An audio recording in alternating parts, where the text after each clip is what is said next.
Nosotros ya hemos trabajado con funciones de variable compleja. Lo que vamos a hacer nosotros en esta asignatura va a seguir con funciones de variable compleja, definir nuevos conceptos.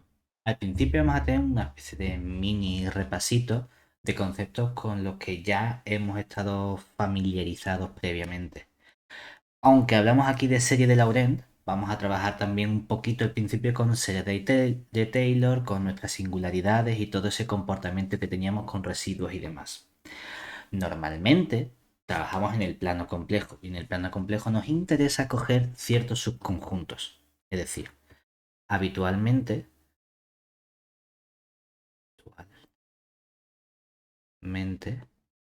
vamos a considerar un subconjunto. Vamos a ponerle omega contenido en el plano complejo, donde omega suele ser normalmente, en la mayoría de las ocasiones, alguna de las siguientes dos cosas. Es decir, o suele ser abierto o suele ser algo que llamamos un dominio, que otra gente lo llama a veces región, dependiendo del libro o del contexto. Son un poquito equivalentes. ¿Recordamos qué leve diferencia había entre abierto y dominio? Porque los dominios son conjuntos abiertos, solo que van a ser conjuntos que además de ser abiertos son conexos. Es decir, un dominio era abierto o una región abierto y conexo. Es decir, conexo en nuestro sentido amplio de la topología inducida por R2 o por el plano complejo, que es no podemos separar nuestro conjunto omega en una unión disjunta de otros dos conjuntos abiertos. Vale, tienen que estar más o menos conectados por ahí. Con toda esta información vamos a trabajar con funciones de una variable en principio, que es una variable compleja. Es decir, vamos a considerar entonces funciones f que vayan de nuestro conjunto omega contenido en C a todo C, ¿vale? Donde nos gustaría tener un, vamos a poner, buen comportamiento.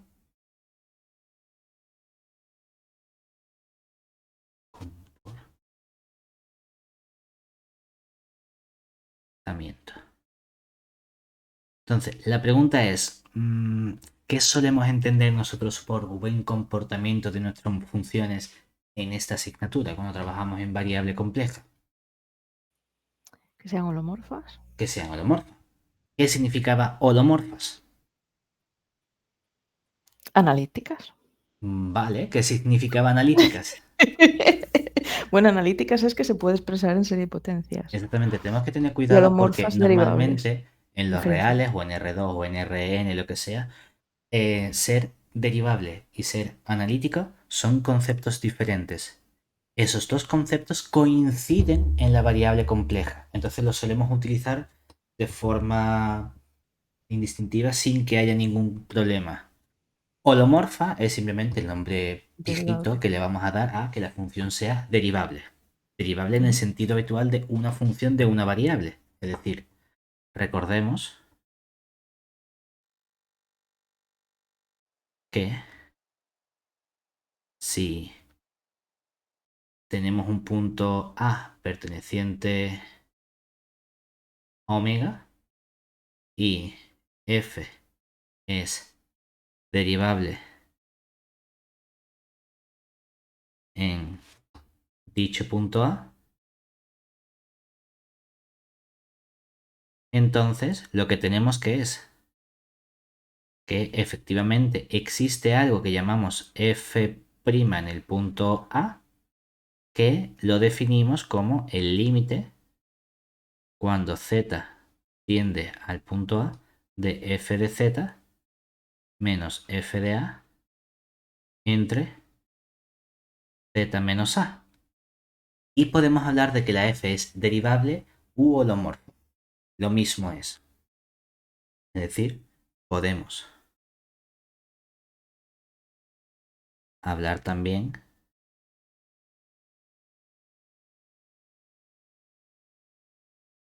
de funciones holomorfas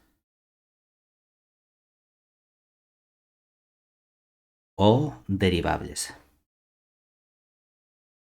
¿Vale? Incluso en los complejos podemos usar el término analítica. Aunque sabemos que en realidad significan cosas diferentes. ¿De acuerdo? Pero claro, realmente, aunque esos comportamientos o significados sean diferentes, tenemos un pedazo de resultado de Cauchy que nos dice, oye, es que en realidad, si tu función es derivable, puedes expresarla mediante un desarrollo en serie de potencia, y si tienes un desarrollo en serie de potencia, efectivamente es derivable. ¿De acuerdo? Es decir, uno de los primeros resultados, o bueno, al menos uno de los primeros porque vimos muchas cosas en variable compleja, ¿no? Pero uno de los resultados más útiles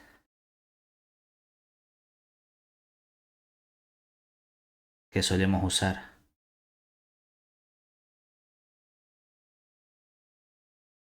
con funciones de variable compleja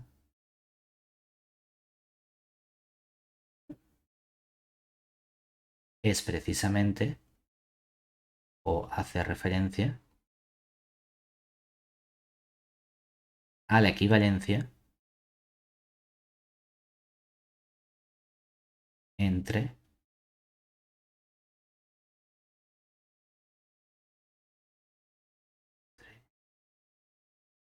holomorfía y analiticidad. ¿Verdad que casi nunca activo los sustantivos? Simplemente como propiedades. ¿Qué nos decía ese resultado? Por recordarlo. Que si teníamos una función, es decir, si f va de un cierto conjunto omega contenido en C es holomorfa en dicho conjunto omega, teníamos un modo abreviado de expresar que nuestra función f era holomorfa en un cierto conjunto. Teníamos una notación con una h que nos indicaba h es el conjunto de las funciones holomorfas en qué recinto. En nuestro caso, en el omega, ¿verdad? Forma abreviada de decir la f es derivable en todos los puntos de omega. Claro, aquí estamos indicando que es en todos los puntos, no únicamente en uno de ellos, ¿vale? Y aquí realmente estamos pidiendo mucho más, ¿no? Digo porque en el resultado realmente es suficiente para expresar el desarrollo que sea holomorfa en el punto. Aquí estamos pidiendo más y estamos pidiendo que sea holomorfa en todo el conjunto. Lo podemos reescribir y decir, oye, ponemos simplemente en el punto correspondiente. Pero bueno, con nuestro omega abierto y cogemos un punto A de nuestro conjunto omega. ¿Vale? Pues entonces existe un cierto... ¿Qué notación quieres para el radio de nuestra bola? ¿R o delta? R. R. R, venga. ¿Mayúscula o minúscula? Minúscula. Minúscula. Pues vamos con un cierto radio mayor que cero, tal que nosotros podemos expresar nuestra función f de z mediante, y aquí tenemos un igual porque tenemos un sumatorio desde n igual a 0 a infinito de unos ciertos coeficientes que sabemos cómo se obtienen esos coeficientes. Es coger la función f, calcular la derivada enésima y evaluar en el punto correspondiente. Claro, necesitamos que obviamente mínimo sea holomorfa en el punto porque es donde voy a calcular todas las derivadas. Es que aquí hemos puesto más. Vale, podríamos haberlo reducido, como digo, únicamente a que f sea holomorfa en el punto que nos interesa calcular el desarrollo. Dividimos entre n factorial y multiplicamos por z menos a. Todo eso elevado a n. Ojo, si aquí pongo una igualdad, en realidad estoy diciendo algo mucho más fuerte. Lo que estoy diciendo es que en la derecha tenemos una serie infinita. Tenemos que estudiar la convergencia de esa serie infinita y tenemos distintos tipos de convergencia. Convergencia puntual, convergencia absoluta, convergencia uniforme. Lo que estamos diciendo es que hay convergencia de la serie a nuestra función. Ya podemos hablar de en qué puntos, en todos los puntos, solo en algunos puntos. Lo que nos dice este resultado es que tenemos esta igualdad para cualquier punto que cojamos de nuestra bola de centro A y radio R. Nosotros ya sabemos que el tipo de convergencia que tenemos realmente es una convergencia absoluta en toda esa bola y que si en lugar de coger toda esa bola abierta, cojo algunos subconjuntos suyos que sean compactos, entonces sí que podemos garantizar convergencia uniforme, ¿de acuerdo? Porque en los compactos tenemos un cierto mejor comportamiento, ¿vale? Pero si queremos toda la bola, convergencia absoluta. Entonces uno dice, bueno, perfecto. ¿Cómo solemos llamar nosotros a esta serie que tenemos en la derecha? Esta La solemos Taylor. ponerle un nombre, ¿verdad? Y solemos llamarla la serie Taylor. Taylor. de Taylor de la función f. ¿Vale? Claro, lo que ocurre aquí es que realmente estamos hablando de un muy buen comportamiento de nuestra función. Mi función es derivable, la puedo derivar todas las veces que me haga falta. Tengo los puntos donde está definida. Perfecto. Dentro de esos buenos puntos con los que estamos trabajando, que es donde la función es holomorfa, podemos tratar de ponerle apellidos a ese comportamiento. El apellido más sencillo que le podemos poner a los puntos donde está definida mi función es la diferencia entre si la f vale 0 en el punto o si la f no vale 0 en el punto. Magia e historia de la vida, los matemáticos decidieron llamar a los puntos donde la función se hace cero, ceros de la función. Entonces decimos, oye, pues mira, un caso particular es que, además, cuando tengamos un punto A perteneciente a nuestro omega, tal que la función f que va de omega contenido en C en los complejos cumple que f de A es igual a 0, diremos que z igual a A es un cero de la función f. Pero oye, es que resulta que hay ceros que son un poquito mejores que otros. Porque si además nuestra función es holomorfa, uno podría plantearse, bueno, a lo mejor no solo la función es cero, a lo mejor la primera derivada cero, a lo mejor la segunda derivada cero, a lo mejor hay un porrón de derivadas que son cero. Y hay momentos en el que dejan de ser cero las cosas. Y en ese caso, ¿qué podemos decir sobre nuestra función? Que tenemos un mejor comportamiento en el sentido que podemos reescribirla de cierto modo. Es decir, cuando f sea holomorfa, en el punto A perteneciente a omega, podemos hablar de la multiplicidad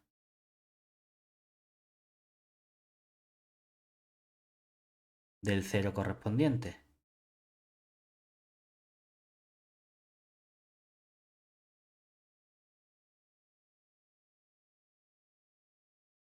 Lo cual nos permite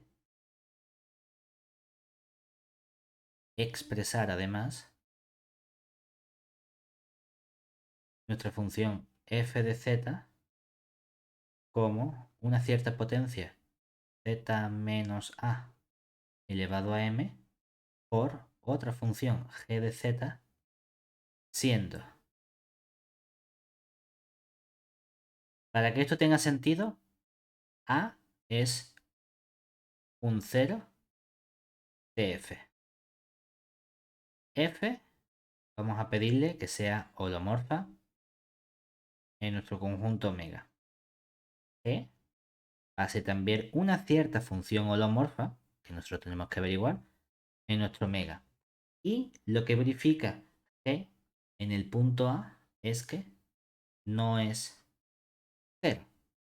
Cuando se dan todas estas condiciones, ¿cómo llamamos a M? M es la multiplicidad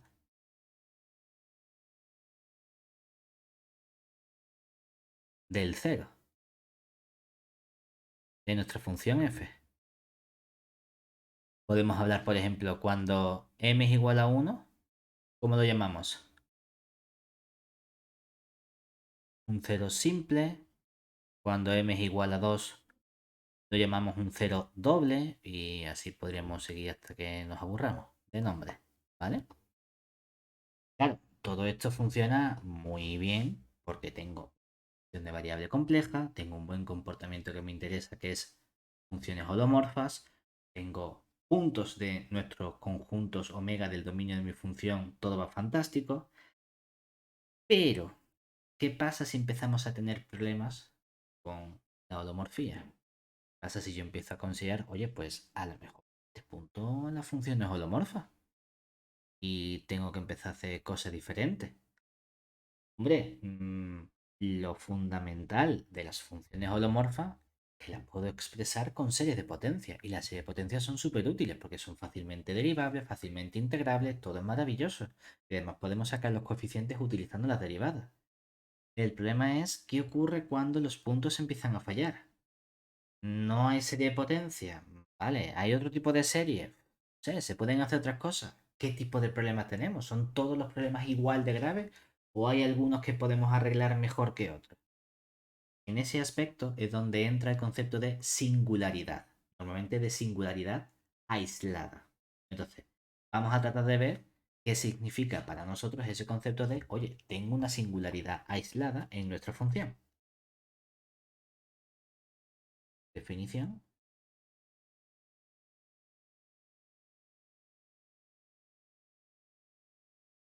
Aquí decimos, oye, pues dada una función f que vaya de un cierto omega contenido en C, con, queremos que nuestra función f sea mínimo holomorfa en este omega, vamos a poner como si fuese omega abierto. Si en algún momento se me olvida poner omega abierto y escribo un omega, vamos a presuponer que el omega es abierto, salvo que digamos lo contrario, ¿de acuerdo? Entonces, si tenemos un punto, vamos a poner, hemos puesto A antes, ¿no? Perteneciente a omega, no porque queremos ahora que falle, ¿verdad? Pues vamos a coger algo que no esté en omega, ¿de acuerdo? Vamos a tener un cierto elemento donde mi función no es holomorfo, ¿vale? A priori. ¿Qué podemos hacer para llamar a este punto singularidad aislada de nuestra función? Pues decimos que z igual a A es una singularidad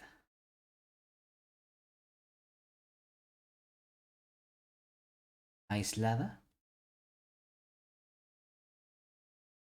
de f si podemos encontrar un cierto u que esté. Normalmente cuando ponemos u, bueno, es verdad que solemos hacer referencia a los entornos, aunque bueno, no tiene por qué ser siempre entorno, pero en este caso nuestra u va a ser un entorno del punto A, de modo que queremos que el entorno menos el punto A, eso esté contenido en nuestro conjunto omega, ¿vale? De modo que nuestra función sí que sea holomorfa, ¿dónde? En el conjunto U.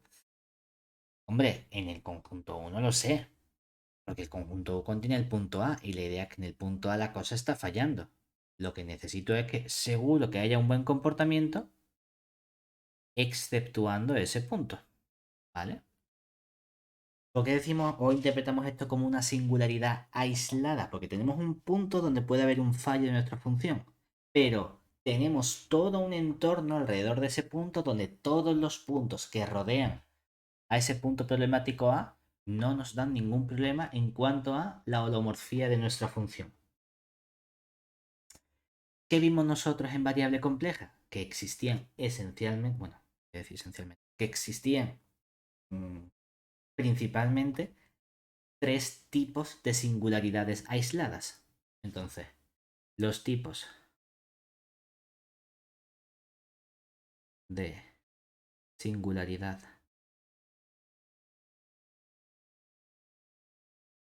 aislada con los que podemos trabajar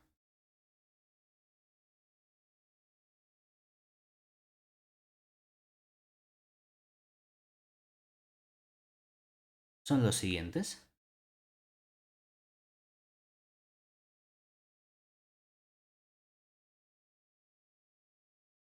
¿Recuerda los tres tipos que teníamos? Polo, ¿Vale? evitable Ujú. y otro que no me acuerdo ahora mismo. Polo evitable y esencial, ¿puede ser? Esencial, exactamente. En función de la persona vamos a ver distintas definiciones equivalentes, en el sentido de qué herramienta estemos utilizando para definir ese tipo de singularidad aislada. Básicamente lo que nosotros queremos hacer es estudiar el comportamiento que tiene la función en ese punto correspondiente. ¿Qué ocurre entonces? Que si yo quiero estudiar el comportamiento cerca de ese punto y en ese punto puedo tener un fallo, ¿qué solemos hacer nosotros para estudiar cómo se comporta algo cerca de un punto si no puedo coger exactamente ese punto? Un Tomar límite. límites.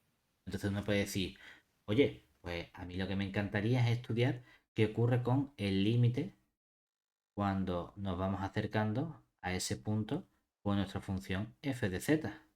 En los tres casos, ¿eh? Límite, z tiende a de f de z, todas estas situaciones.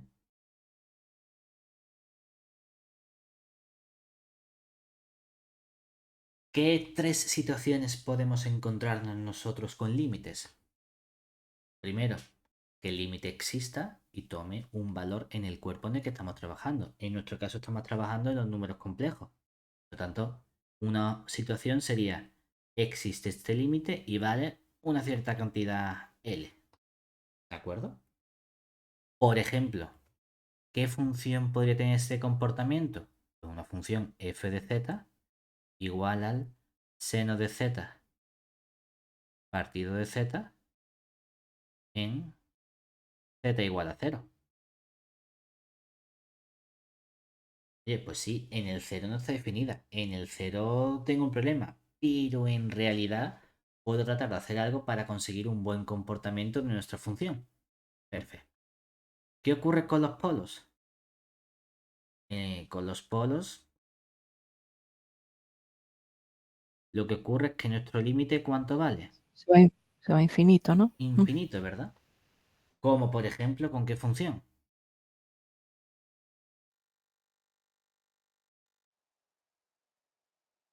Vamos a quitar el seno, vamos a coger simplemente 1 partido de z, también en nuestro z igual a 0, ¿verdad? O, ¿qué última situación podemos encontrar con un límite? Que no exista Que no dicho límite, exista. ¿verdad? Que aquí digamos, pues no, aquí puede ser que este límite no exista, como por ejemplo podría ocurrirnos con la función f de z igual a elevado a 1 partido de z también en nuestro z igual a 0, ¿vale?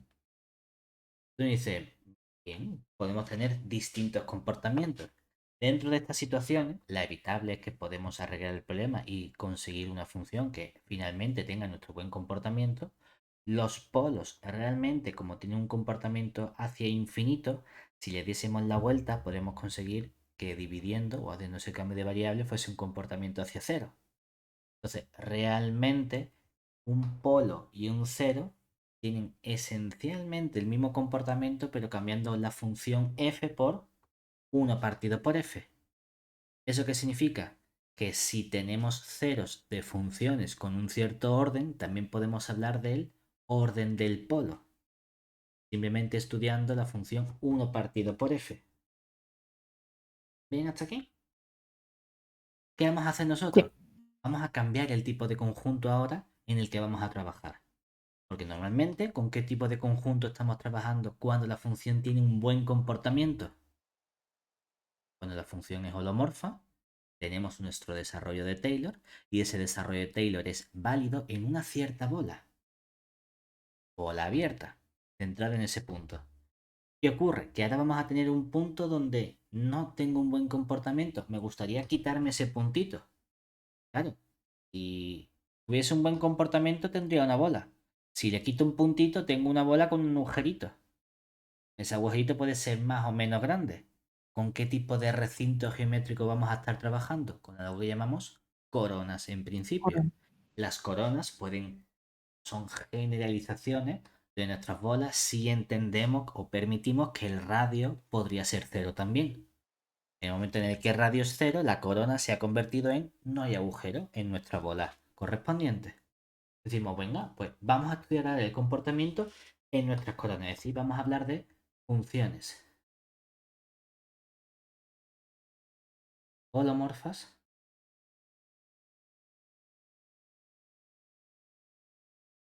en coronas. Entonces, para ello, vamos a considerar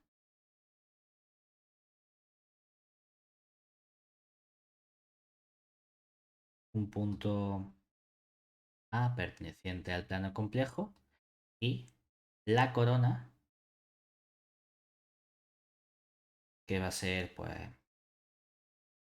normalmente ponen A de annulus, de anillo, que sería una corona A que depende del punto correspondiente a minúscula, de un radio R minúscula y de un radio R mayúscula. ¿Cómo vamos a definir nosotros nuestra corona? Pues simplemente cogiendo aquellos puntos del plano complejo tales que la distancia que hay del punto cualquiera que yo coja al centro A puede ser mayor estricta o tiene que ser mayor estricta que R porque queremos siempre conjuntos abiertos. Puede ser, tiene que ser menos estricto que R mayúscula, pero ahora, ¿cómo puede ser ese R minúscula? Son distancias. Nos gustaría que las distancias fuesen positivas, pero estamos diciendo que si lo queremos generalizar y volver a la situación en la que puedan ser bolas, entonces tengo que poder permitir que esto sea a lo mejor cero. Y lo mismo ocurre con el R mayúscula, que puedo permitir que sea más infinito. Es una situación un tanto especial porque estamos diciendo que, por ejemplo, el plano complejo en su totalidad es un tipo particular de corona donde el radio chico vale cero y el radio grande vale más infinito. Oye, pues bueno, sí, lo podemos interpretar de ese modo, ¿vale? Entonces, ¿qué nos gustaría a nosotros ahora? coger una función que a lo mejor tenga un problema en ese punto A y tratar de obtener un desarrollo en serie adecuado de nuestra función en este conjunto ahora. Es decir, supongamos que f es una función que va de omega contenido en los complejos, tal que le vamos a pedir, por un lado, hombre, que este anillo, que esta corona, esté dentro de nuestro conjunto omega, ¿vale? ¿Qué más le vamos a pedir? Que la f sea holomorfa ¿dónde? En A. En ese conjunto A de A, R mayúscula, ¿vale? Entonces, ¿qué nos gustaría a nosotros ahora? Si mi función f presenta un problema en el punto A, la pregunta es, ¿qué tipo de desarrollo somos capaces de obtener? Entonces, ¿cómo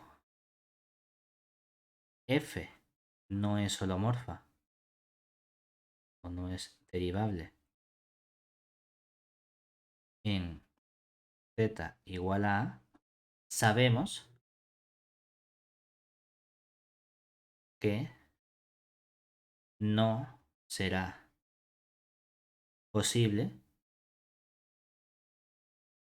encontrar un desarrollo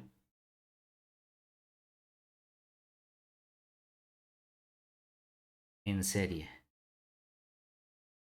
de potencias, es decir, de Taylor,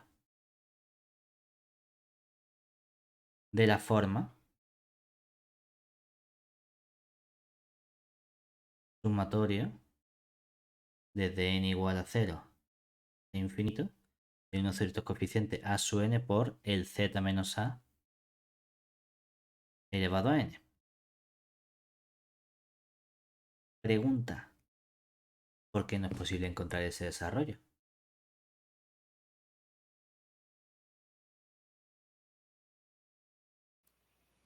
Hombre, porque no es derivable en el punto A. Pero si es derivable, yo puedo encontrar el desarrollo y si no es derivable, a lo mejor he sido torpe. ¿O no? ¿Cómo? Recuerda que teníamos una equivalencia entre los conceptos. Es decir, que no es solamente una implicación, es un sí, solo sí. Si yo fuese capaz de encontrar un desarrollo con esta serie de potencias, con nuestro sumatorio de a sub n z menos a elevado a n, eso me Entonces implicaría que sería mi derivable. función es analítica. Pero como Ujú. analítica es lo mismo que derivable, significaría que la función es derivable. Y estamos diciendo que no es derivable. Por lo tanto, Sí. no es que yo sea torpe y diga, que lo he intentado y no me ha salido. A lo mejor es que lo tengo que intentar de otro modo o tengo que utilizar otro truquito. No, no, no, no, no. Es que no es posible encontrar ese desarrollo. Ahora bien, no es posible encontrar este desarrollo en concreto, con un sumatorio desde el cero hasta el infinito. La pregunta es, ¿y si a lo mejor existe otro desarrollo diferente que implica a otro tipo de sumatorio de coeficientes? Pues eso es lo que hace la serie de Laurent. Tratar de expresarlo no únicamente con potencias positivas, sino vamos a tratar de involucrar también potencias positivas y negativas. Entonces, a pesar de, sin embargo, vamos a tratar de obtener un desarrollo en serie, o entre paréntesis, de Laurent en nuestra corona,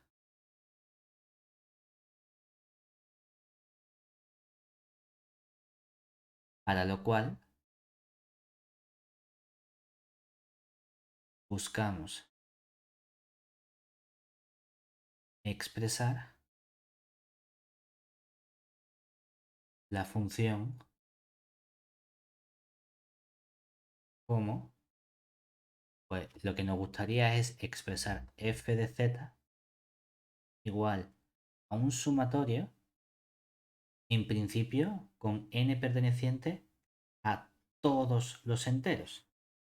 Tendríamos entonces unos ciertos coeficientes, vamos a llamarlo c sub n de coeficiente, por z menos a, todo eso elevado a n, ¿verdad? Es decir, ahora es posible que tengamos parte con potencias negativas. Oye, que si uno quiere, lo puede separar y decir, mira, vamos a separarlo en la serie desde n igual a menos infinito hasta menos 1, todas las partes negativas. A esto podemos ponerle, no sé, lo puedes dejar con c sub n o podemos poner a los negativos c sub n. Luego ya veremos si lo cambiamos. Todo eso elevado a ¿cuánto? A n más el sumatorio desde n igual a 0, finito, de esos coeficientes c sub n por el z menos a, todo ello elevado a n, ¿verdad? Si solo tuviésemos la segunda parte, nuestra función sería holomorfa y tendríamos un buen comportamiento. ¿Cómo llamamos a esto de aquí? La parte regular o analítica. Exactamente, nuestra parte regular. ¿Vale? ¿Y cómo llamamos a esta parte de aquí? Principal o singular. Singular, exactamente. Mm. Y ahora una pregunta. ¿Es esto el desarrollo de Taylor de nuestra serie o no?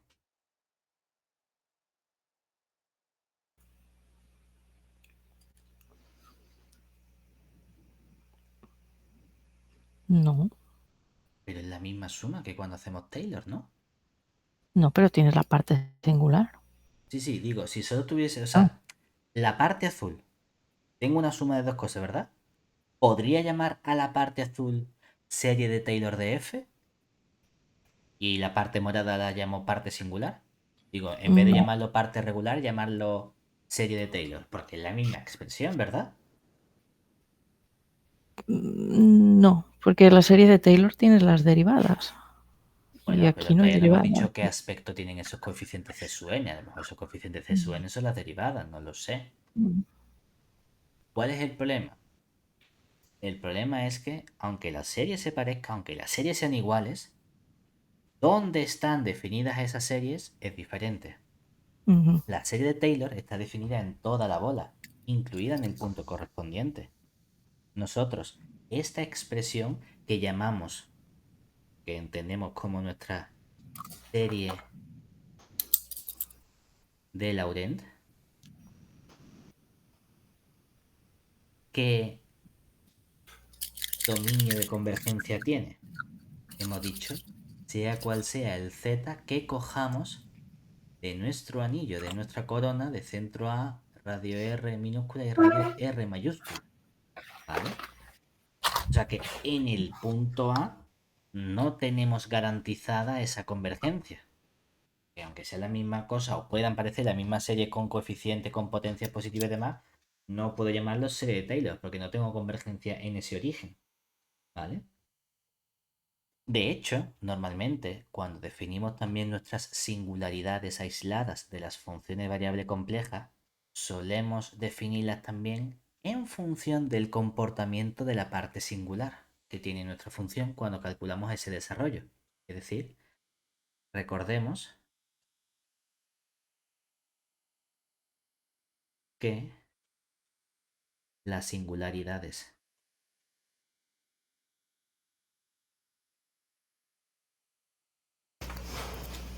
aisladas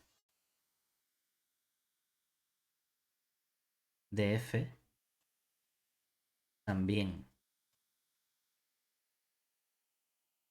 pueden clasificarse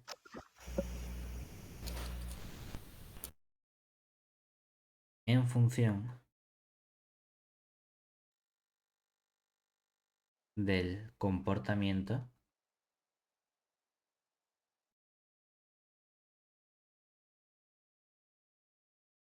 de la parte singular.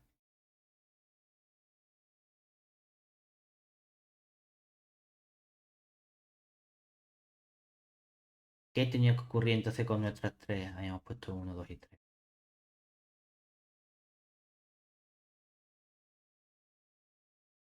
Ya hemos dicho que aquí teníamos nuestra evitable. Luego nuestro polo.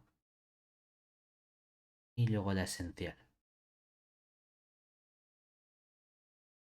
¿Qué tenía que ocurrir para que una singularidad aislada fuese evitable a partir de este desarrollo en serie de Laurent? Que todos los coeficientes negativos en realidad terminaban siendo como cero. O sea Cero. que en realidad era capaz de ver que no había parte singular, solo tenía parte regular. Es decir, si los c sub n son ceros, pero para todo n estrictamente menor que cero. ¿Y qué ocurría con los polos? Hombre, con los Que polos no estoy tienen... diciendo que todos sean ceros. Puede haber cosas negativas, pero no puede haber Pero tampoco es muchas finito. cosas negativas. Es decir, existe un cierto m natural, o bueno, vamos a ponerle... ¿Quiere que ponga natural o entero? Pone natural. Porque, ¿qué estamos diciendo? Que ese m natural, ¿qué le ocurre? Todos los coeficientes antes. Vamos a poner c sub menos n. Todos los coeficientes que tenga antes son ceros para todo n que sea mayor que la m. Es decir, si empiezo a ir hacia la izquierda, a lo mejor tienes el c-1 y tienes el c-2 y tienes el c-3 y tienes el c-18 que vale 4. Pero va a haber un cierto m en el cual el c sub m ya van a ser ceros todos los que vayan más a la izquierda de ese c sub menos lo que sea. ¿Vale? Y obviamente el correspondiente c sub menos m es el primero que es distinto de cero. De hecho, esta m que nos indica, m indica La multiplicidad del polo. exactamente el orden o multiplicidad del correspondiente polo. ¿Y qué ocurre para que sea esencial? Que no paramos en ningún momento, ¿verdad? Es decir, que no existe ningún m natural, de modo que a partir de un dado todos sean ceros, sino que hay infinitos cn igual o distinto de cero con n menor que cero. Hay infinitos coeficientes de la parte singular. O sea que si no hay parte singular, en realidad es evitable. Un polo solo cuando hay una cantidad finita de términos en la parte singular. Y es esencial cuando realmente la parte singular es eso, una serie completa, porque tiene infinitos términos. ¿Vale? ¿Qué queremos hacer nosotros? Tratar de ver cómo podemos expresar nuestra función en términos de esta parte singular, parte regular, con los correspondientes coeficientes. Hombre, ya teníamos, por ejemplo, una forma de expresar o de relacionar la función en un punto con integrales, ¿verdad? Que era nuestra fórmula integral de Cauchy. Es decir, vamos a poner aquí como una nota. Recordemos que si teníamos una función f que fuese, vamos a poner directamente para no tener que escribir tanto, una función f que sea holomorfa en todo el omega y automáticamente con omega contenido en los complejos abiertos. De modo que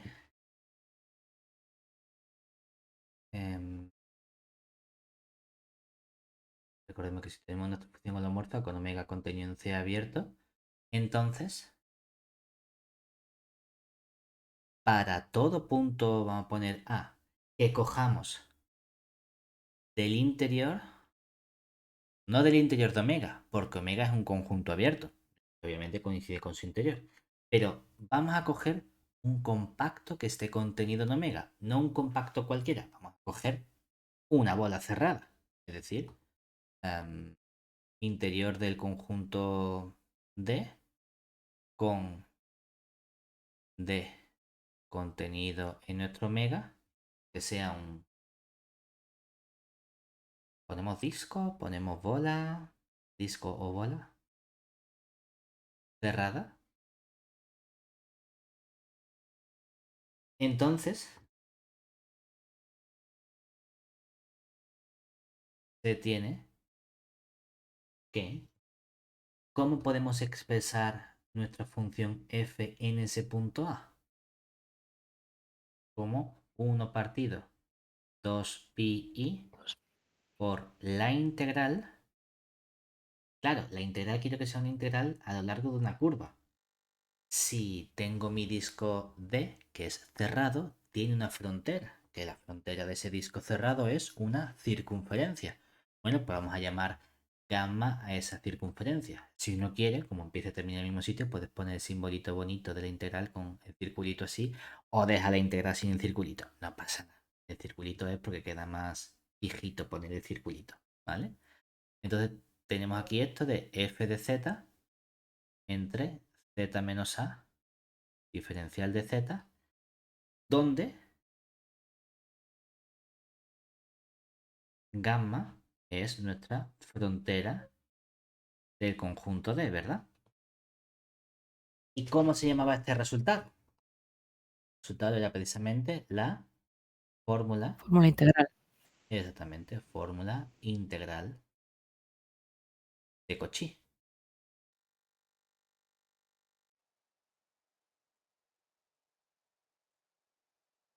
Ahora la pregunta es, ¿y si no estamos con este buen comportamiento en todo el abierto omega? ¿Y si estamos trabajando en realidad en un anillo? ¿Qué hacemos entonces? Bueno, pues vamos a poder encontrar una estructura similar porque si te fijas la idea, ¿cuál es con la fórmula integral de Cauchy? Tienes el recinto que sea, encuentras una circunferencia que rodea a tu punto, ¿verdad? De modo que, ¿cuál es la idea que tenemos ahí? Fijarme en el comportamiento únicamente alrededor de esa circunferencia. A lo mejor en el punto justo tengo un problema. ¿Cómo evitamos el problema? Quitamos el punto. Puedes quitar un poquito más del punto. Pero claro, entonces tienes por un lado todo el borde del disco, ¿verdad? Pero también tienes que quitarle ese agujero. Y al quitar el agujero que contenía el punto, tienes otro circulito. Entonces vamos a tener dos circunferencias, dos bordes de nuestra corona. O a lo mejor vamos a tener dos integrales ahora en esa expresión, ¿verdad? Pues algo similar podemos hacer cuando trabajamos en un anillo. Es decir, posición. Si ahora sea F, que es holomorfa, pero en la corona de centro A, radio R minúscula y radio R mayúscula, y tenemos otros valores, de modo que 0 es menor que R sub 1, menor que el R minúscula. La relación entre el R minúscula y el R mayúscula, ¿cuál es? Tenemos primero el radio chico, tenemos otro radio un poquito más grande, otro radio un poquito más grande y el radio grande del todo, ¿vale? Estas son las dos circunferencias que nosotros podemos hacer como más chicas o más grandes. Reducir el tamaño de nuestra corona. Entonces,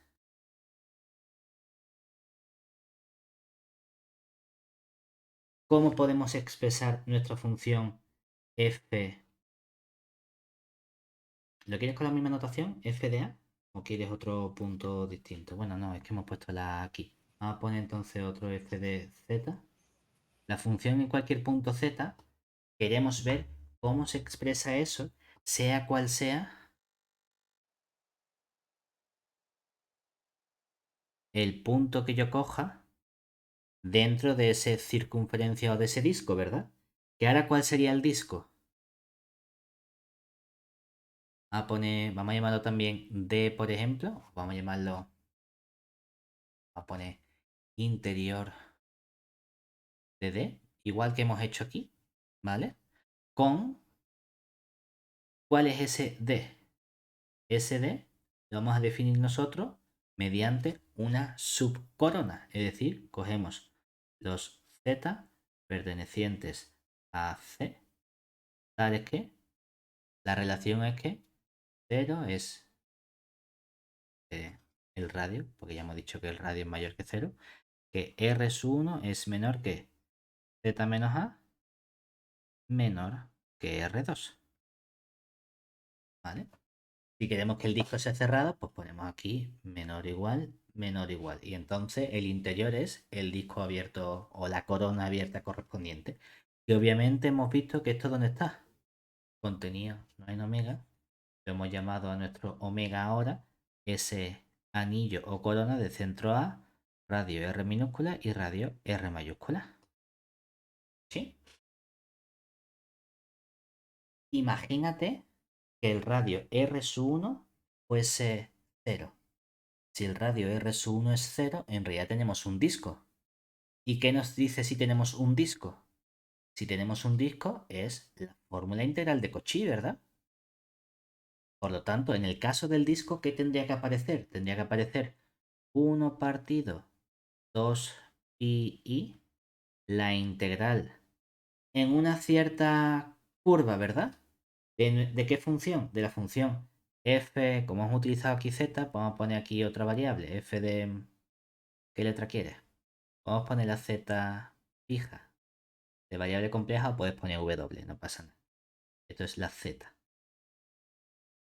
Entre z menos z, diferencial de z, es súper gracioso cuando uno lee estas cosas. Ya nos dice, vale, esa gamma es el borde de qué circunferencia es el borde de qué disco. Del que es exterior, ¿verdad? Del que tiene el radio grande. ¿Cuál era el radio grande? El R2 minúscula, ¿verdad? Ese es el subconjunto que hemos cogido. Bueno, pues como es el de radio 2, vamos a poner, por ejemplo, a la curva gamma 2, ¿no? Entonces, gamma 2 es la,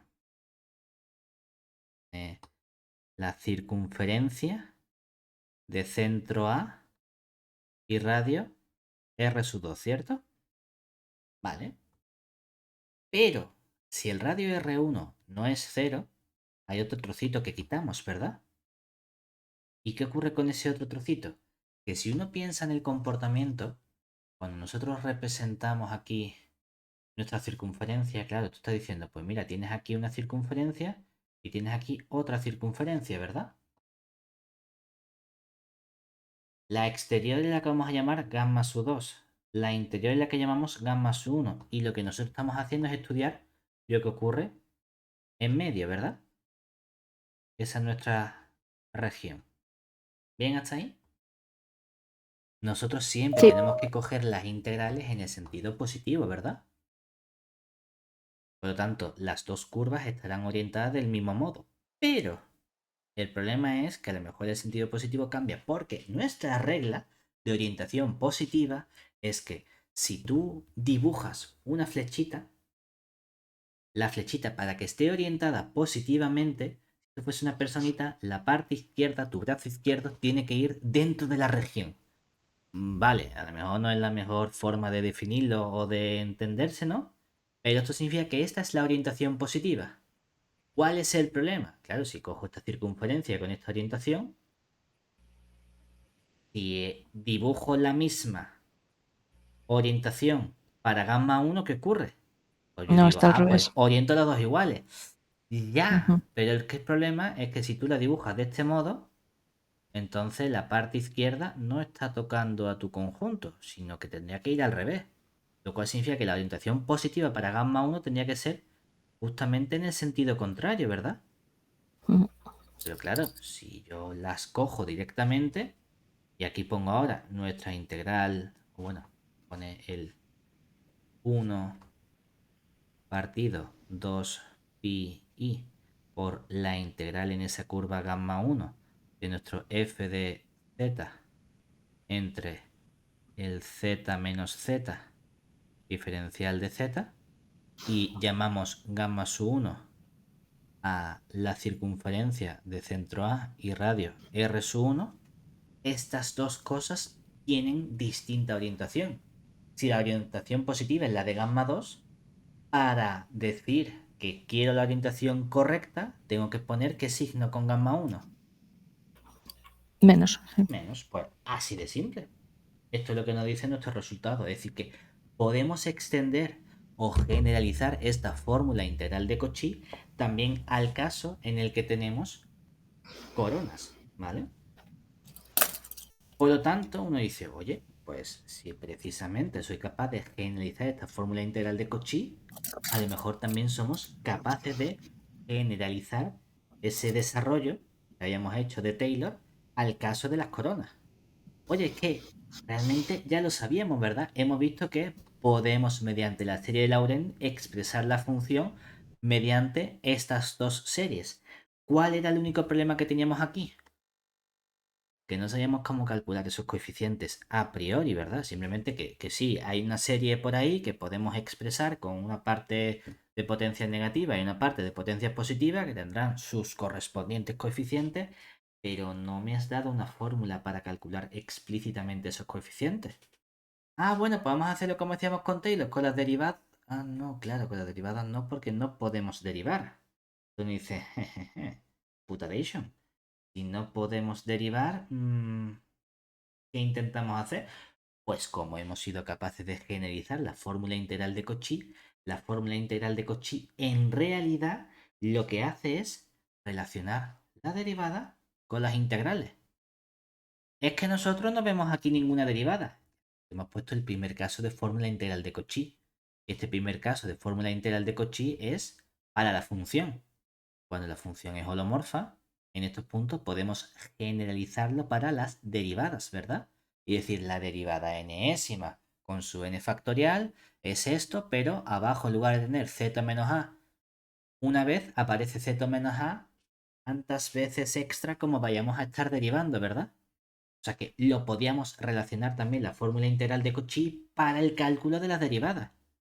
Anda, pues entonces sí que vamos a ser capaces de encontrar justamente la relación con los coeficientes. ¿Qué hacíamos en Taylor? El problema es que en Taylor decíamos, el coeficiente es la derivada y la derivada se relaciona con esta integral. Por lo tanto, el coeficiente es la integral, ¿verdad? Nosotros ahora hay un paso que nos ahorramos. Porque como la función es derivable, yo no puedo decir el coeficiente es la derivada y la derivada es la integral. No, directamente decimos, el coeficiente es la integral. Esa es la relación que conseguimos directamente y no tenemos que pasar por la derivada porque nuestra función no es derivable precisamente. ¿Vale? Entonces, ese resultado, que es nuestro teorema de Laurent, nos dice precisamente el aspecto que tienen nuestros coeficientes. Teorema de Laurent. ¿Qué nos dice? Pues que dada nuestra función f, que sea holomorfa en el anillo como siempre, que tenemos un punto A de los complejos, un radio R minúscula y un radio R mayúscula, entonces podemos expresar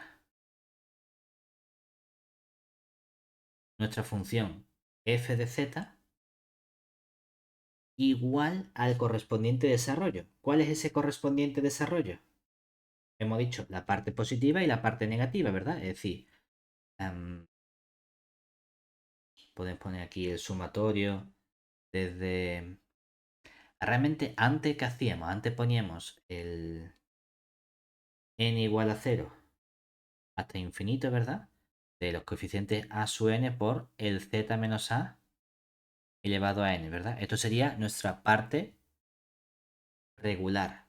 La parte que si no hubiese problema sería el desarrollo de Taylor. Y siempre lo habíamos puesto a sub n. Ya, bueno, es que va a haber otra parte que es la parte singular, la parte que nos puede dar problemas. Y es verdad que antes decíamos, bueno, pues va a ser también unas potencias de forma z menos a elevado a menos algo, ¿verdad? Y va desde el menos infinito hasta hasta el menos 1. Para no poner tantas cosas negativas, podemos cambiar a n por menos n y decir, pues mira, vamos a empezar desde n igual a 1 hasta infinito, solo que entonces el exponente que tenemos que poner aquí, ¿cuál es? Menos n. Menos n. Y aquí, pues vamos a llamar b sub n, por ejemplo, a los coeficientes. Es decir, que de nuevo seguimos teniendo aquí nuestra parte regular. Y ahora aquí en morado, nuestra parte singular. Claro, lo interesante para nosotros ¿qué es? ¿Cuándo tenemos igualdad de esta serie? Ah, pues mira, tenemos igualdad de esta serie para todo z perteneciente a ese anillo o corona de centro A, radio R minúscula y radio R mayúscula. Y ojo, cuando decimos son iguales, ¿de qué tipo de convergencia estamos hablando? De convergencia. Absoluta. Exactamente. Es Absoluta. decir, que aquí en realidad todo esto hace referencia a la convergencia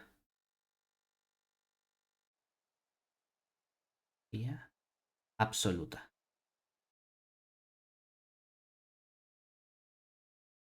Lo interesante de este resultado no es que tengamos esta igualdad. Esta igualdad realmente la conocíamos, ya hemos visto que es posible expresarlo de ese modo. Lo que nos interesa es cómo calculamos explícitamente esos coeficientes a sub n y b sub n. Es decir, lo que nos interesa es que podemos decir que los coeficientes a sub n, ¿cómo se obtienen? No podemos hablar de derivadas. Tenemos que poner 1 partido 2pi por la integral en una cierta curva gamma y tiene el mismo comportamiento que la fórmula integral de Cauchy para derivadas, es decir, el f de z dividido entre, podríamos ver, la z normal y corriente, entre el z menos a, todo eso elevado a n más 1 diferencial de z. ¿Y esto para qué valores de z de n es válido? 0, 1, 2, para todos los de nuestra serie, ¿verdad? ¿Y cómo calculamos los b sub n? Mismo modo, 1 partido 2pi por la integral en gamma de f de z, pero fíjate, ahora estos exponentes, en lugar de ser positivos dividiendo, ¿cómo van a ser? Tendría que estar Negativos. cambiar el n correspondiente por el menos n. Pero claro, si el n lo pones abajo por menos n, en realidad es como ponerlo arriba multiplicando, ¿verdad? Mm.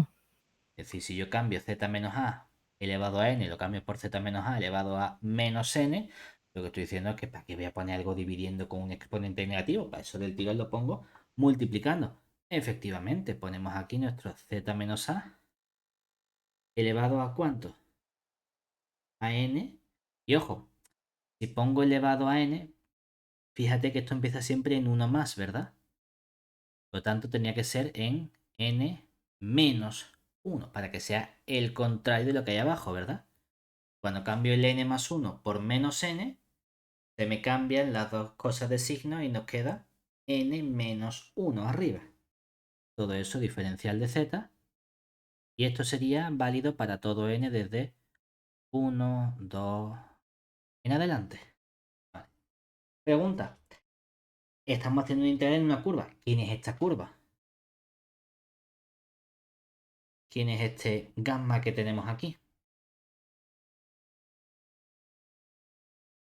Igual que hacíamos antes, va a ser una circunferencia, ¿verdad? Centrada en el punto A. Y en este resultado habíamos cogido unos radios que eran R1 y R2, ¿verdad? Que estaban entre el R minúscula y el R mayúscula. Ahora, ¿qué tenemos que hacer? Sí, coger una circunferencia centrada en el punto A. ¿Con qué radio? Sé, con un radio ρ cualquiera, de modo que ese radio ρ esté dentro de tu corona, es decir, que R sea más chico que el ρ, más chico que el R mayúscula. Cualquier circunferencia puede estar más pegada a la chica, puede estar más pegada a la grande, puede estar justo en medio, lo que más coraje te dé. No se va a ver afectada por la circunferencia que tú cojas exactamente en cuanto al radio, ¿vale? No solo eso, ocurre lo mismo que ocurría con el teorema de Taylor. En la bola abierta, es decir, en el anillo abierto, hay convergencia absoluta.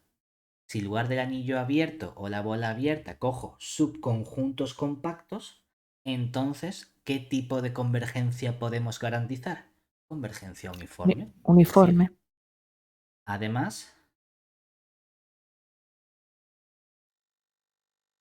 tenemos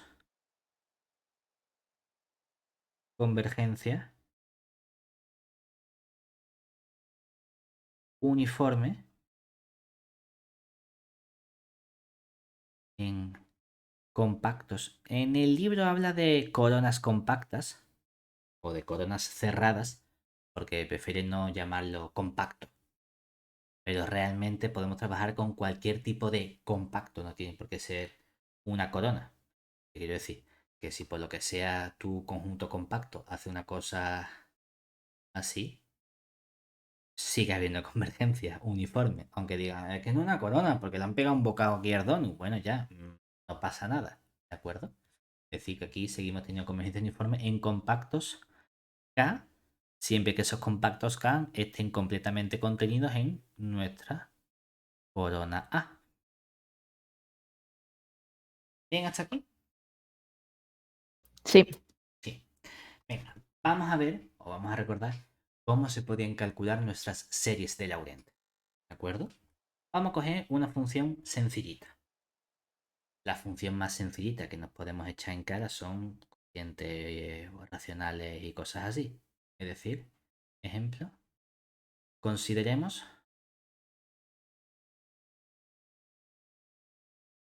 la función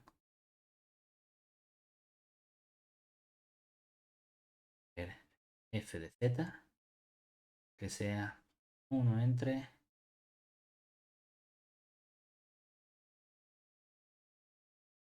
z por z menos 1. ¿Vale? Más fácil que nos podemos echar en cara. Pregunta. ¿Cuáles son los puntos problemáticos de esta función f? El 0 y el 1. Trivialmente, es decir, trivialmente f tiene polos simples en z igual a 0 y z igual a 1, ¿verdad? Por lo que nuestra z, nuestra f es holomorfa. ¿En qué conjunto? ¿Cuál es el conjunto más grande en el que puede ser holomorfa? En la corona entre No, radios. sin hablar de 0 corona, lo más grande sería, ¿es holomorfa en todo el plano complejo? No, tienes que quitarle los polos. Exactamente, tengo que quitar el 0 y tengo que quitar el 1, ¿verdad? ¿Cuál es el problema? Que ese conjunto C menos 0 y menos 1 no es una corona, ¿verdad?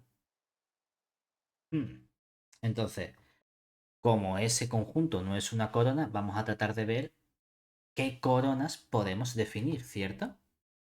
Entonces, como C menos 0,1 no es una corona, vamos a ver cuáles podemos definir. Entonces, si nos tratamos de representar otro punto, diríamos, pues mira, tenemos aquí x, por ejemplo, 0, y hemos dicho que uno de los puntos problemáticos es el 0. Aquí tenemos nuestro z igual a 0. Y otro de los puntos problemáticos es el 1, ¿verdad? Entonces, ¿qué ocurre con esas coronas?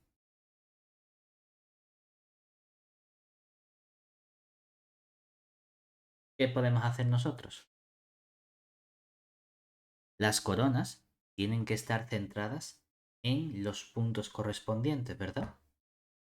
Opción 1. Vamos a buscar qué podemos hacer para centrarlo en el punto z igual a 0, ¿verdad? Entonces, ¿qué corona estaría centrada en el punto z igual a 0? Vamos a ponerla, por ejemplo, en azul.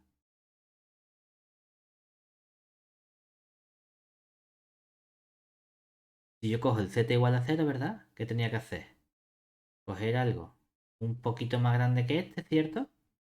Y luego que llegue hasta donde no puede pasar del z igual a 1 porque en ese momento cogería a ese punto, ¿verdad? Pues tiene que ser esta corona de aquí, ¿cierto? Es decir, por un lado, la corona azul, ¿qué conjunto sería? Tendríamos por un lado, opción 1, la corona dada por cómo se obtienen todos estos puntos de la parte azul. Los que tienen módulo Está entre 0 y 1 centrada, no incluso. está centrada en el 0, ¿verdad? Como está centrada en el 0 sería módulo de z menos 0 mayor y menor que ¿cuánto? Que 0 y que 1. Exactamente. Y dice, oye, pues, que voy a poner corona z menos 0, para eso pongo z. Ya, ya. Bueno, pero para hacernos una idea, ¿verdad? Venga, más opciones de coronas. Vamos a coger otra corona. Vamos a ponerla ahora en morado. ¿Cuál sería otra opción? Estar centrada en el 0, ¿verdad? Y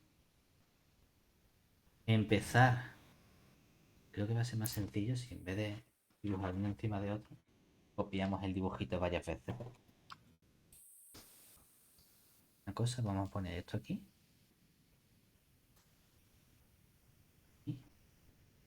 Y vamos a ir copiando todo este dibujo.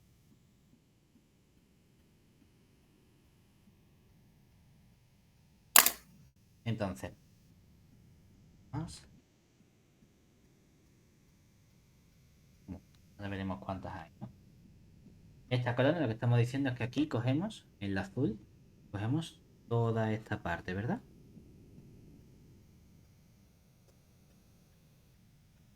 Venga. La siguiente, ¿cuál sería? Sería quitarnos aquí.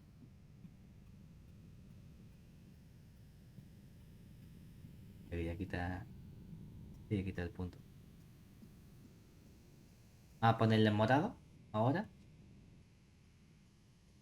¿Qué corona tendríamos? Hemos dicho, pues, por ejemplo, coger, centrar en el 0, pero que empiece a partir del z igual a 1, ¿verdad? ¿Y qué estamos haciendo ahí? Que en realidad, ¿cuál es el límite por arriba? Por arriba no hay límite, ¿verdad? Que llegue todo lo lejos que tú quieras. Lo importante es que a partir del z igual a 1, tú ya no tienes ningún problema, ¿cierto? Sí. Es que has cogido un pedazo de agujero. ¿Y qué pasa? El agujero o el recinto tiene que tener un buen comportamiento. Es que antes has cogido un agujero chiquitito porque te has quitado el polo que te estorbaba o el punto problemático que tenía. Vale. Es que ahora has cogido un agujero todo grande para coger a los dos. ¿Ya? ¿Y qué pasa? Otra opción. ¿Qué conjunto tendríamos aquí? Dice, a ver, es otra corona, solo que ahora para mi corona, ¿qué ocurre? Sería módulo de, también está centrada en el 0, luego módulo de z menos 0. Por Mayor que arriba pondríamos menor que más infinito, ¿verdad? Y por abajo mayor que 1. 1. Que tú dices, sí, pues bueno, menor que más infinito, realmente no es que haga falta ponerlo, ¿verdad? Lo puedes poner si quieres. Porque hemos dicho que lo que estamos diciendo es que el radio R mayúscula vale más infinito. Igual que en el caso azul estamos diciendo que el radio R minúscula vale 0. ¿Vale? ¿Que tú quieres poner menor que más infinito? Ningún problema. Es decir, tú puedes perfectamente escribir aquí menor que más infinito. Pero nosotros no escribimos z es igual a 17, que es menor que más infinito, porque no hace falta. Lo mismo ocurre ahí, no es necesario, pero bueno, lo podemos poner sin ningún problema. Venga, vamos a quitar ahora. Volver para atrás. Ay, he quitado la página en vez del simbolito. Vamos a quitar ahora. No. Ah, quiero quitar esto. Otra vez quitar la página. Aquí, el simbolito. Este. Las dos X muy parecidas. Vamos a coger otra corona. Por ejemplo, ¿qué corona podemos coger? De momento hemos cogido las dos posibles coronas que me permitía mi ejercicio centradas en el cero, ¿verdad? Ya no hay más opciones posibles. ¿Cuál va a ser la siguiente? Vamos a ver si puedo encontrar también Centradas en el 1. coronas centradas en el 1. Oye, pues mira, sí, a lo mejor lo podemos hacer. Por ejemplo, ¿cuál tendríamos aquí ahora? Centrada en el 1 sería, mientras no pilles el problema, hombre, pues una así chiquitita y luego otra que sea un razonamiento similar, simétrico a lo que hemos hecho con esta, ¿verdad? Es decir, del mismo modo, quitamos aquí esta de aquí, quitamos el punto z igual a 1 y llegamos hasta el 0. Aquí, ¿qué corona tendríamos? La corona centrada en el 1 luego es módulo de z menos 1. El radio de esta corona tiene que ser mayor que 0 y como mucho llega hasta radio 1, ¿cierto? Sí, es una opción. ¿Y cuál sería la última corona?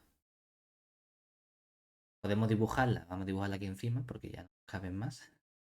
No por otro motivo. Sería centrada en el 1, ¿verdad? Pero con todo este radio ya hacia afuera. Es como el mismo comportamiento que hemos hecho con el azul y el morado, pero en lugar de en el 0, en el 1, ¿cierto? Porque teníamos aquí la corona, que sería centrada en el z-1. Sí, podríamos poner menor que más infinito. Y el radio tiene que ser mayor que 1, ¿verdad? Fíjate que con un mismo anillo, porque el anillo o la corona es la corona, ¿cuál? O bueno, con una misma función tenemos 4 desarrollos distintos de Taylor, dependiendo de las coronas que vayamos eligiendo, ¿verdad? O sea, de Taylor no, de Laurent, ¿vale? Entonces tú dices, oye, es que antes con el desarrollo de Taylor tenías un desarrollo de Taylor. El desarrollo de Taylor. Con Laurent no es el desarrollo de Laurent, es el desarrollo de Laurent en esta corona. ¿Cambia la corona? Cambia el desarrollo. Posiblemente. Vamos a ver qué aspecto tienen estos desarrollos. Por ejemplo, vamos a comparar el azul y el morado. A ver si hay alguna diferencia entre esos desarrollos, ¿vale? Entonces, primero, vamos a comenzar, ponerlo en azul, vamos a comenzar viendo el desarrollo en la corona,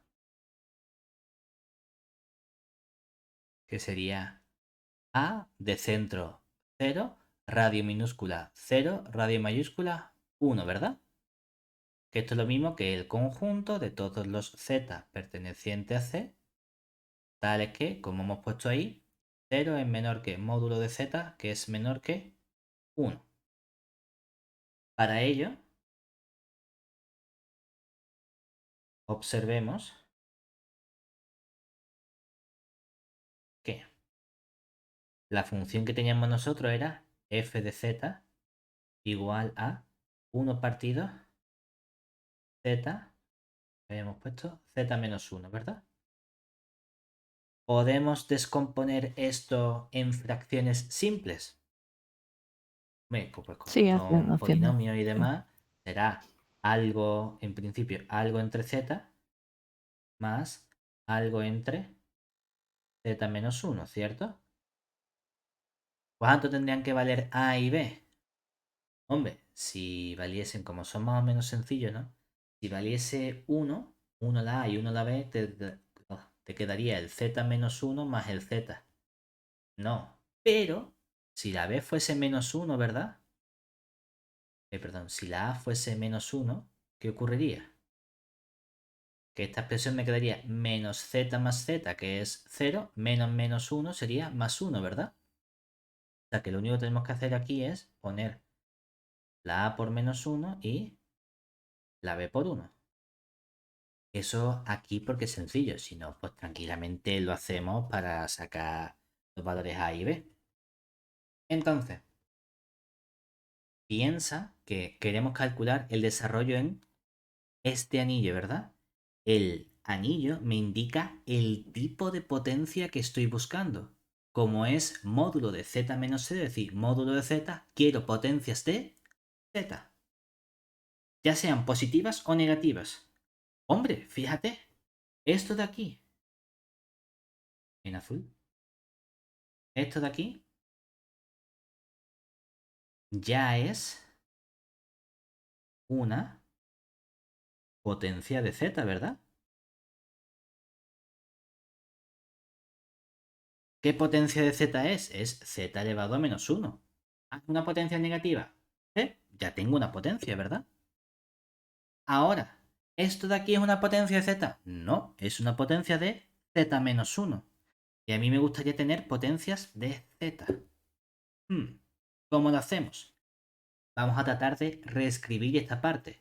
Cuando tenemos estos tipos de potencias es muy, o debería ser sencillo, porque tenemos que tener en mente el comportamiento de la serie geométrica. ¿Qué nos decía la serie geométrica? Que si tú tenías el sumatorio desde r igual a 0, perdón, desde n igual a 0 hasta infinito de una potencia r elevado a n, bajo las condiciones de convergencia de serie geométrica, es decir, que el módulo de la razón sea menor que 1, ¿cuánto valía la suma infinita de nuestra serie geométrica? El primer término, como es n igual a 0, es r elevado a 0, que es 1, entre 1 menos la razón, ¿verdad? Ahora imagínate que en lugar de tener la r, tenemos la z. Si la z fuese la razón, ¿es la razón algo con módulo menor que 1? Sí, módulo de z es menor que 1. Ah, mira qué bien. El problema es que no tengo 1 menos r, tengo r menos 1. No pasa nada, le damos la vuelta, ¿verdad? Es decir, vamos a tener el menos 1 partido de z, le cambiamos el signo, entonces ponemos un menos delante para que en lugar de ser z menos 1 sea 1 menos z, y 1 entre 1 menos z es justamente la serie sumatorio desde n igual a 0 hasta infinito de z elevado a n, ¿verdad? Lo cual significa que tengo por un lado una serie en potencias positivas de z y por otro lado una serie con potencias negativas de z. Sí, pero la serie de potencias negativas de z tiene solo un término. ¿Vale? Entonces, ¿hay parte singular o no en este desarrollo?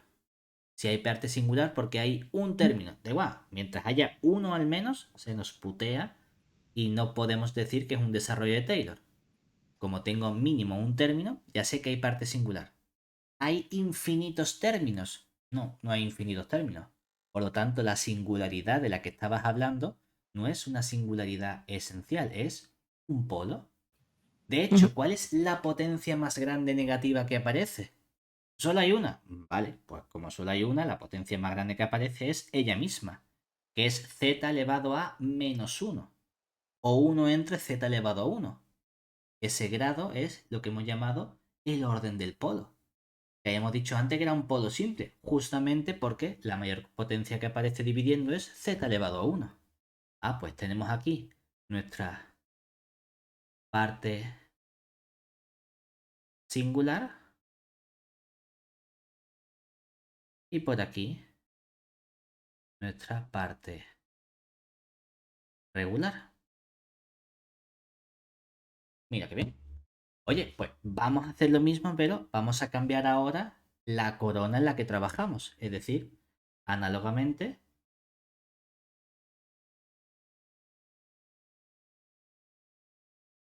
buscamos el desarrollo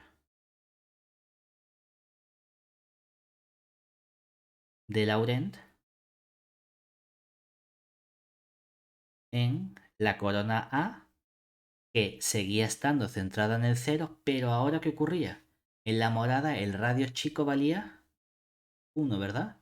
Y el radio grande valía más infinito, es decir, era el conjunto de los números complejos tales que simplemente pedíamos que 1 fuese menor que módulo de z, que módulo de z fuese mayor que 1, ¿vale? ¿Qué hacemos? Mismo comportamiento. Cogemos nuestra función f de z, que esto sería 1 entre el z partido z menos 1. ¿Cómo nos queda esto? Estamos buscando potencias de qué tipo? Potencias de z menos 0, que es potencias de z. A ver, la descomposición es la misma. Nos queda menos 1 partido de z más 1 entre z menos 1. ¿Qué ocurre? Pues que esta parte de aquí, este trocito, de nuevo, ya es una potencia de z, ¿verdad? Ahí ya lo tenemos. Problema, que el 1 entre z menos 1 no es una potencia de z. Bueno, vamos a arreglarlo igual que antes. Si utilizamos el truquito de la geométrica como hemos hecho antes, es que ahora si la r es z, z tendría que tener módulo menor que 1. ¿Y qué módulo tiene z aquí? Mayor que 1. Vaya. ¿Cómo conseguimos cambiarlo? Vamos a tomar el inverso, ¿verdad? Vamos a dividir. Porque si módulo de z es mayor que 1, 1 entre el módulo de z es menor que 1. Lo cual significa que vamos a jugar un poquito con esta expresión y vamos a dejar el menos 1 partido de z más, si sacamos aquí abajo una z factor común, tengo nuestro 1 y ¿a qué multiplicaría entonces? Z con esta nos quedaría un 1, ¿verdad? Menos 1 y como este 1 no tenía z, pues tengo que dividir entre z, ¿verdad? O sea que si lo separo nos queda menos 1 partido de z más 1 partido de z que multiplica a 1 entre el 1 menos 1 partido de z. Si ahora este trocito, este 1 partido por z, es lo que llamamos r en nuestra serie geométrica, ¿cuánto vale el módulo de r? El módulo de r es 1 entre el módulo de z y como el módulo de z es mayor que 1, 1 en el módulo de z es efectivamente menor que 1. Por lo tanto, como eso es menor que 1 en módulo, ya tengo mi desarrollo geométrico, ¿verdad? Solo que la razón es 1 entre z. Por lo tanto, aquí expresamos esto como menos 1 partido de z más 1 entre z por el sumatorio desde n igual a 0 hasta infinito de 1 partido de z, todo eso elevado a ¿cuánto? Elevado a n, ¿verdad? O lo que es lo mismo, si quieres puedes meter este 1 partido por z aquí dentro. ¿Y qué nos queda entonces? Que todo esto sería el menos 1 partido de z, ¿verdad? Más, nos quedaría ahora el sumatorio desde n igual a 0 hasta infinito,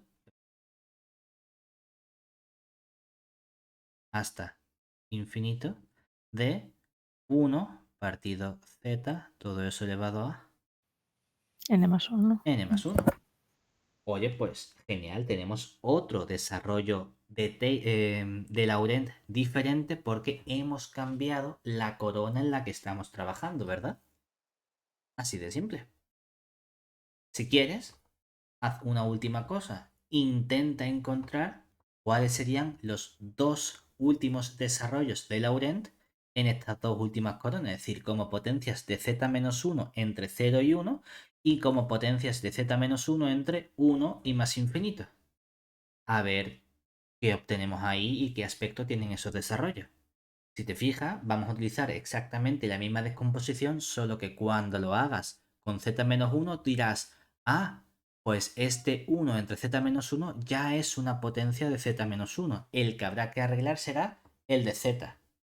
Ah, es que no hay nada. Ya, pues añade. Es decir, si tengo z, reescribe z como z más 1 menos 1. Y jugamos con ese más menos para sacar la potencia z menos 1 que nos interesa. Y con eso lo tenemos todo por hoy de momento. ¿Vale?